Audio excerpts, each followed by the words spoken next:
Leviticus chapter 5. If anyone sins because they do not speak up when they hear a public charge to testify regarding something they have seen or learned about, they will be held responsible.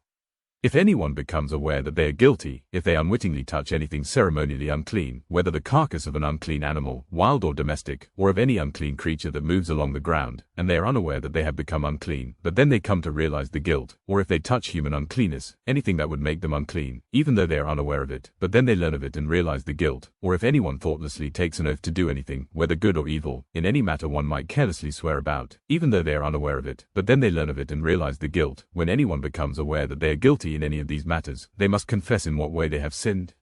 As a penalty for the sin they have committed, they must bring to the Lord a female lamb or goat from the flock as a sin offering, and the priest shall make atonement for them for their sin.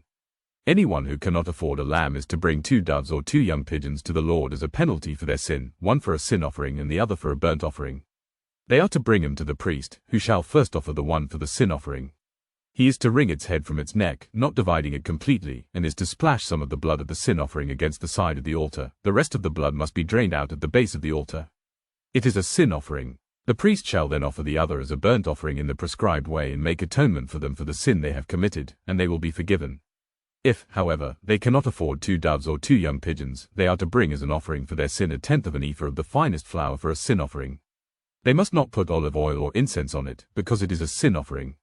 They are to bring it to the priest, who shall take a handful of it as a memorial portion and burn it on the altar on top of the food offerings presented to the Lord. It is a sin offering. In this way the priest will make atonement for them for any of these sins they have committed, and they will be forgiven. The rest of the offering will belong to the priest, as in the case of the grain offering.